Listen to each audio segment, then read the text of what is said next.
একটা বাচ্চাওয়ালা হরিণীকে একটা খ্রিস্টান বেঁধে রেখেছেন গাছের গোড়ায় দড়ি দিয়ে। নবী করিম সাল্লাল্লাহু আলাইহি ওয়াসাল্লাম রাস্তা দিয়ে যাচ্ছিলেন। আল্লামা জালালউদ্দিন রুমি রাহমাতুল্লাহি আলাইহি ঘটনা লিখেছেন, নবী করিম সাল্লাল্লাহু আলাইহি ওয়াসাল্লাম রাস্তা দিয়ে যাইতে যাইতে হঠাৎ করে নজর পড়ে যায় একটা হরিণীকে বেঁধে রেখেছেন। আমার নবী সুন্দর ভাবে তাকায় দেখলেন, আর নবীজিকে দেখা মাত্র হরিণী সুন্দর করে সালাম দিলেন আর বললেন, ওই পয়গম্বর, আপনি একটু আমাকে দয়া করে ছেড়ে দেন। আমি 3 দিন যাবত আমার বাচ্চাগুলোকে দুধ পান করাইতে পারি নাই, আমার কলিজা ছটফট ছটফট করতেছে, আপনি একটু দয়া করে আমাকে ছেড়ে দেন। পয়গম্বর চিন্তায় পড়ে গেলেন। পয়গম্বর ভাবলেন, এই যে খ্রিস্টান তোমাকে বেঁধে রেখেছে, আমি যদি এখন ছেড়ে দেই, খ্রিস্টানের অনুমতি নাই, মালিকের অনুমতি নাই, হবে না। তার কারণ এখন যদি আমি তোমাকে ছেড়ে দেই তাহলে মালিকের অনুমতি লাগবে, তাহলে হবে না। নবী করিম সাল্লাল্লাহু আলাইহি ওয়াসাল্লাম মালিকের অনুমতি নেওয়ার জন্য হাজির হয়ে গেলেন। আর চিন্তা করলেন, মালিক হচ্ছে ইহুদি খ্রিস্টান আর আমি হলাম রাহমাতুল লিল আলামিন। আল্লাহ তাআলা কুদরতি আওয়াজ দিয়ে বললেন, হে নবী, তুমি যাও যাও যাও।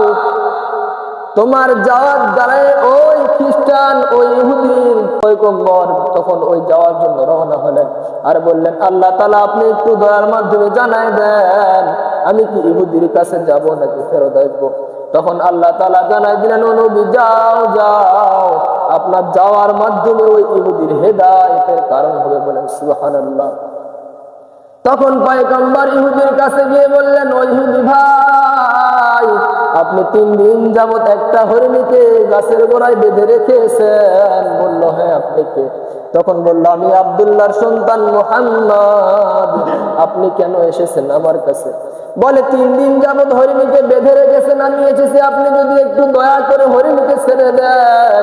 হরিণী দুধপায়ী বাচ্চা আছে, তার দুধপায়ী বাচ্চাগুলোকে দুধ পান করে আবার ফিরে আসবে। তখন আব্দুল্লাহর সন্তান মুহাম্মদকে কাফের বলতে লাগলো, আমি সমস্ত মানুষের থেকে শুনেছি আপনি বড় পাগল, এখন আমি নিজের চোখে দেখলাম আপনি তো আসলেই পাগল। তার কারণ হরিণীকে ছেড়ে দেওয়ার পর আবার হরিণী চলে আসবে, এটা কেমনে সম্ভব? এইটা কিভাবে হয়?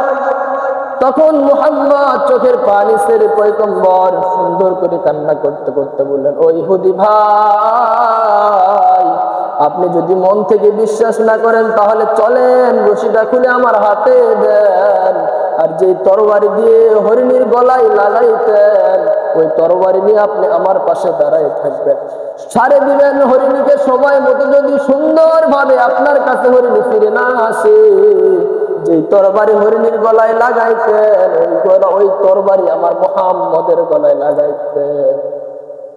আল্লাহ তাআলা কুদরতি আওয়াজ দিয়ে বলল, পয়গম্বর, ওয়াল্লাহু ইয়াসিমুকা মিনান নাস, আমি আল্লাহ তাআলা, যে আল্লাহ নিজে কোরআনকে সংরক্ষণ করার জন্য দায়িত্ব নিয়েছে, আমি আল্লাহ তাআলা কোরআন হেফাজতের দায়িত্ব নিয়েছি, আমি ওই একই আল্লাহ মুহাম্মদকে সংরক্ষণ করার দায়িত্ব নিয়েছি। বলে সুবহানাল্লাহ।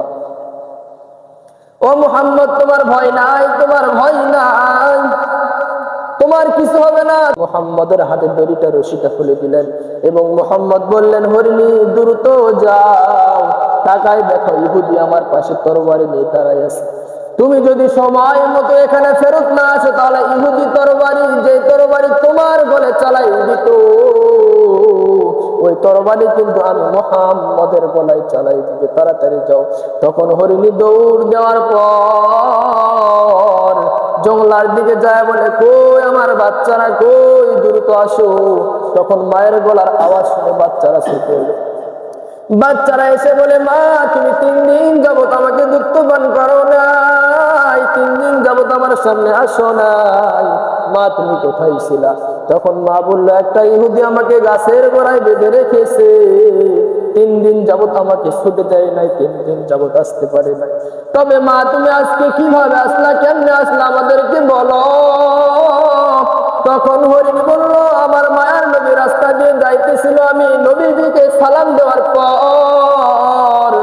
আমার নবীজি দয়া করেছেন, আমার নবীজির দয়াতে আমি সারা পেয়েছি, তোমার কাছে ছুটে এসেছি।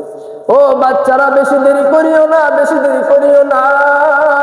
আমার দয়ার নবী, আমার মায়ের নবী দাঁড়ায় আছে, পাশে ইহুদি তরবারি নিয়ে দাঁড়ায় আছে। যদি তোমরা দেরি করে ফেলাও তাহলে আমার নবীর উপর কল্লা কাটা আছে আমার নবীর কাছে। তোমরা দ্রুত দুধ পান করে নাও, তার কারণ ইহুদি আমার নবীর সামনে তরবারি নিয়ে দাঁড়ায় আছে। যদি তোমরা দেরি করে ফেলাও, যে তরবারি আমি হরিণীর গলায় লাগতো, সেই তরবারি কিন্তু আমার দয়ার নবীর গলায় লাগবে। তখন বাচ্চারা বলল, মা, আমরা 3 দিন যাবৎ ক্ষুধার্ত অনাহারে ছিলাম। যে নবী দয়া করে মায়া করে তোমাকে 3 দিন পরে এত দয়া মায়া করে ছেড়ে দিয়েছেন, সেই নবীকে আমরা দেখা না পর্যন্ত দুধ পান করবো না। প্রয়োজনে 3 দিন না, আরো 3 দিন, আরো 1 সপ্তাহ, 1 মাস না খেয়ে থাকবো, তবু আমরা ওই দয়ার নবী মায়ার নবীকে না দেখা পর্যন্ত দুধে মুখ লাগাবো না। তখন বাচ্চাদেরকে নবীজির সামনে হাজির হয়ে গেলেন।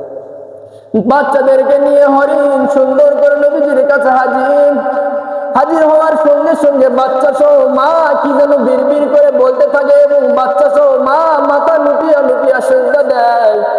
তখন দেখতে পাই বাচ্চাদের লুটিয়া পড়া দেখে ইহুদি জিজ্ঞাসা করলো, ও আব্দুল্লাহর সন্তান মুহাম্মদ, এই হরিণী বাচ্চাগুলো তোমাকে বিড়বিড় করে কি বলে?